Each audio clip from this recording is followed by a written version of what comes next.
been a long time since there was a train running along this section of the Speyside railway line, and for a while it looked like Tamdhu Distillery's fortunes might also be on the decline. Thankfully, for lovers of classic sherried whisky, the distillery survived and subsequently has gone from strength to strength.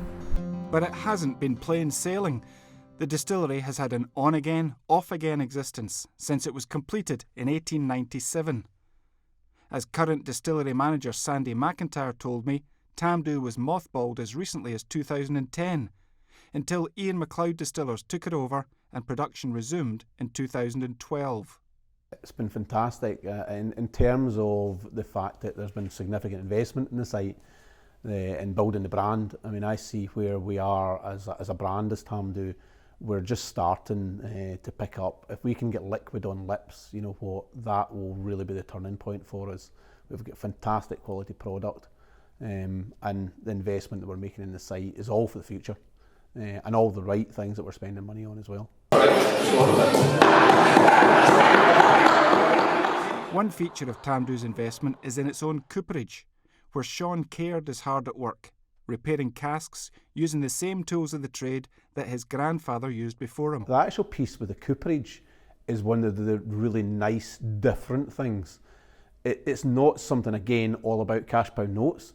It's about us continuing some of the heritage as well. We had a cooperage here, or Tamdhu had a cooperage here a number of years ago, so we're only going back to that again. We're using the equipment, we're doing that in-house, and it's fantastic to see where that's come from in such a short period of time.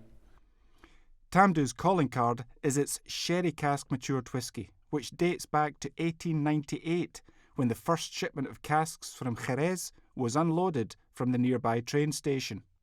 Everything Tamdhu single malt is matured in a sherry cask from day one, right through to the day it's taken out of the cask. It's all natural colour. I'm a firm believer, and I can understand there's reasons behind why people are putting caramel into liquid. I can completely understand it, but I'm a firm believer as an industry we should be completely open with all these things. We've got nothing to hide. We've got fantastic relationships with a family company. We've built up fantastic relationships with other family companies in terms of our suppliers from Jerez for our casks. And that's part of our business as well, is building relationships. It's not necessarily always about making a pound. It's about enjoying what we do and building those relationships for the future, because that's what all I am at the moment, is a custodian of lots of fantastic whisky for lots of folk to enjoy over hopefully lots of years to come yet. So I can see we're in a great privileged position at the moment. The whisky is there to enjoy, but for anyone wanting to take a tour of Tamdhu for themselves, there are no immediate plans for a visitor centre. It's always a wee bit about exclusivity as well. People want the things they can't get. People want to then visit a site that they can't get into. It makes it extremely popular at times during the Speyside Whisky Festival, so our tickets sell out in a matter of minutes. And we take great pride in the site, even though it's not a site that's open to visitors. I hope you've seen today, we love it. We love branding.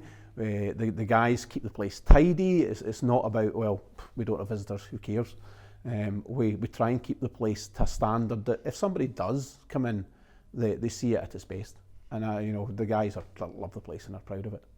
And that passion and sense of camaraderie among the team at Tamdhu certainly shines through, even to the extent of taking on a team of Coopers in Spain for a game of football. We went out to Jerez and played the Coopers out in Jerez at football in March. Had a whale of a time, and the guys are already talking about, can we go again? And to have that kind of atmosphere amongst the team, it makes my life particularly easy as a manager, because the guys are all enthused about being here anyway. It's not about, oh, I've got to go to work again.